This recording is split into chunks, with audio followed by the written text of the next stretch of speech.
मित्रों नमस्कार। आज का जो विषय है वो मानव जीवन से जुड़ा है, मानव जीवन की खुशियों से, मानव जीवन के मनुष्य के स्वास्थ्य से, मनुष्य की समृद्धि से।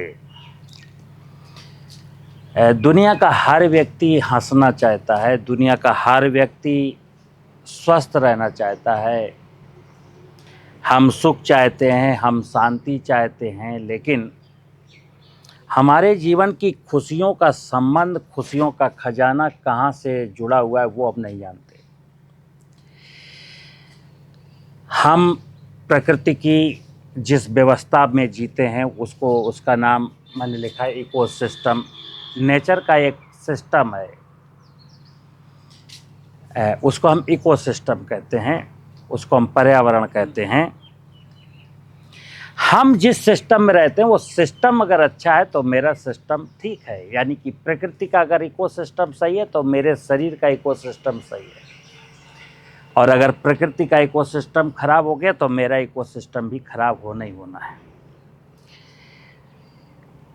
मुझे 2 वक्त की रोटी मिलती है ज़मीन में बोई गई फसल से।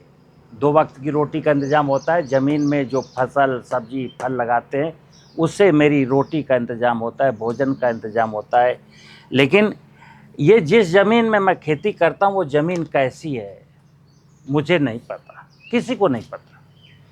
ये ज़मीन कैसी होनी चाहिए और कैसी है हमें नहीं पता, चिंता ही नहीं है। कोई उगाता है हमको दे जाता है, मैं रुपए दे के खरीद लेता, वो क्या है कैसा है हमें नहीं पता। हम 10 बार पानी पीते हैं, ड्रिंकिंग वाटर जो अच्छा होना चाहिए, कहाँ से आता है हमें नहीं पता ना। हमने तो बोरिंग करा रखी, ज़मीन के नीचे से आता है। अब इस पानी का साइकिल क्या है, समुद्र से आता है, बादलों में जाता है, बारिश होती है, सीपेज होता है, फिर भूगर्भ जल, इसकी कहानी हमको नहीं पता।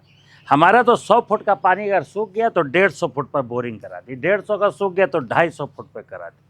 पैसा है ना मेरे पास, इसलिए पानी से मुझे कोई लेना देना नहीं है। जब तक मिल रहा है, नहीं मिलेगा नहीं मिलेगा, तब देखी जाएगी। लेकिन आज तो मेरे पास पैसा है, 1 लाख रुपए में समर लगवा सकता हूँ, 500 फुट से नीचे निकाल सकता हूँ। ये मेरा ईगो है, मेरा अहंकार है। तो जल के बारे में मुझे नहीं पता। जंगल 21,000 बार श्वास के माध्यम से मैं हवा लेता हूँ, प्राणवायु लेता हूँ, लेकिन प्राणवायु कहाँ से आती हमें नहीं पता। बस पता है कि बस वृक्षों से आती। वृक्ष कौन लगाएगा, वृक्ष कौन काट रहा है, जंगल कितने होने चाहिए, जंगल कितने रहेगा हमें नहीं पता। आज की तारीख में पूरी दुनिया अपनी मस्ती में मस्त है। वो उसको एक गलत फहमी है कि कागज के नोट से हमको सब चीज़ें मिल जाएंगी। तो मुझे शुद्ध भोजन की तलाश नहीं है, कागज के नोट की तलाश है। शुद्ध पानी की तलाश नहीं है, कागज के नोट की तलाश है। शुद्ध ऑक्सीजन की तलाश नहीं है, मुझे तो पैसे की तलाश है। और ये जो विश्व में हाहाकार मचा हुआ है ना, पूरी दुनिया में जो आपको स्ट्रगल दिखाई देता है जातियों के बीच में, मजहबों के बीच में, 2 कंट्री के बीच में, उस सब का रीज़न यही है कि हमें कुछ नहीं पता। मुझे सिर्फ और सिर्फ कागज़ का नोट पता है। कागज़ का नोट मिल जाए फिर मैं कैंसर से मर जाऊं तो मर जाऊं। कागज़ का नोट मिल जाए, मुझे गंदा पानी भी, हैवी मेटल्स का पानी भी पसंद है। कागज़ का नोट मिल जाए, मेरे भोजन में चाहे जितनी मिलावट हो, सारी दुनिया कागज़ के नोट की ओर भाग रही है। और हमको चाहिए क्या, हम खुश रहना चाहते हैं, हम स्वस्थ रहना चाहते हैं, हम प्रसन्न रहना चाहते हैं। अब हमारी खुशियाँ कहाँ हैं?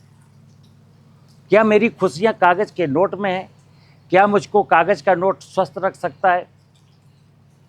क्या मेरे मन को कागज़ का नोट शांति दे सकता है? तो मैं मित्र गलत जगह जा रहा हूँ। तो आज का जो विषय है ये ज्ञान का विषय है। जमीन फर्टाइल होनी चाहिए और जमीन में नाना प्रकार के थलचर होने चाहिए, नाना प्रकार के, और जमीन की उर्वरता का मतलब जीवांश कार्बन 1% होना चाहिए। चूंकि मैंने ध्यान नहीं दिया ना, मुझे क्या लेना देना यार जमीन से।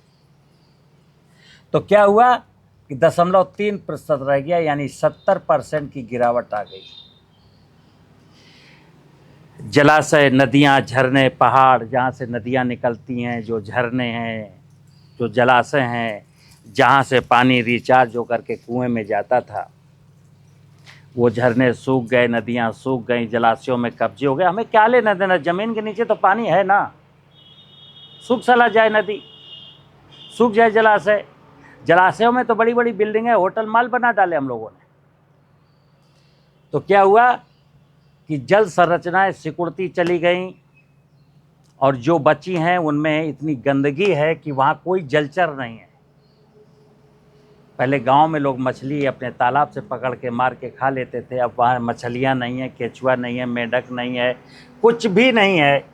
और ये जल संरचनाएं क्षेत्र का, किसी गांव में अगर 100 हेक्टेयर ज़मीन है तो वहाँ 5 हेक्टेयर में जल संरचनाएं होनी चाहिए थी, और होती थी। जब होती थी तो मेरे जीवन में आनंद था। आज 0.7%, यानी कि मानिए कि 80% जल संरचनाएं मेरी खत्म हो गई, 80%। और जो 20% बची उसमें पानी नहीं है। ये जंगल, क्योंकि शुद्ध वायु तो मुझको पेड़ों से मिलनी है। जंगल मुझे जलाने की लकड़ी देते थे, जंगल मुझे ऑक्सीजन देते थे, जंगल एनवायरनमेंट को अच्छा रखते थे, जंगल ग्लोबल वार्मिंग को रोकते थे। और ये जल संरचनाएं और जंगल दोनों मिलकर के जलवायु परिवर्तन के खतरों को रोकते थे। आज जो चर्चाएं हो रही ना, ग्लोबल वार्मिंग और जलवायु परिवर्तन, इसके लिए गवर्नमेंट हजारों करोड़ रुपया रिसर्च पर फूंक रही है, और इतना किसी के दिमाग में नहीं आता है कि यार ये कौन सी रिसर्च की बात है। जलवायु, ये जल है, वायु है। अब न जल है न वायु है तो जलवायु परिवर्तन का तो खतरा आएगा। जमीन गर्म हो गई क्योंकि उसमें माइक्रो ऑर्गेनिज्म नहीं है, तो ग्लोबल वार्मिंग का तो खतरा आएगा। कोई सूरज ने तीसरी आंख को थोड़ी खोल दी है। तो मैं मूल चीज से भटक जाता हूं और इधर उधर भाग जाता हूं। तो आज का जो विषय था मेरा, इकोसिस्टम और हमारा जो ज्ञान है, मैंने कहा कि ज्ञान के बिना कुछ भी संभव नहीं इस धरती पर। जैसे अगर ज्ञानी मैं नहीं हूं तो इसका मतलब अज्ञानी हूं। दो ही चीजें। कोई ये नहीं कह सकता कि मेरे पास ज्ञान कम है ना। ज्ञान तो एक बिल्कुल परफेक्ट है, ज्ञान कम होता ही नहीं। ज्ञान का मतलब ज्ञान। और अगर मेरे अंदर ज्ञान है, मैं ज्ञानी हूँ, तो फिर मेरे जीवन में खुशियाँ हैं, मेरे जीवन में आनंद है, मेरे आने वाली पीढ़ियों को खुशियाँ मिलेंगी, मेरी आने वाली पीढ़ियों को कोई दुख तकलीफ नहीं होगा, मैं बीमार नहीं होऊंगा, मैं आपस में नहीं लड़ूंगा। कब? जब मैं ज्ञानी हो जाऊंगा। और ज्ञान का मतलब क्या मित्र? देखिए बाप, कि ये जो सिस्टम है, ये सारे जीवन के जितने भी हमारे अंदर विषय हैं, जैसे पूजा है, साधना है, आराधना है, अनुष्ठान है, यज्ञ है, धर्म है, प्राणायाम है, धार्मिक जितने भी शब्द है ना, जो धर्म को कोरिलेट करते हैं, उन सब के पहले का एक शब्द है ज्ञान।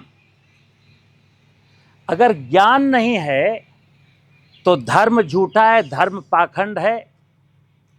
मतलब ज्ञान नहीं है तो सब कुछ पाखंड ही पाखंड है, फिर सत्य कुछ नहीं है। अगर सत्य कुछ है दुनिया में तो ज्ञान है।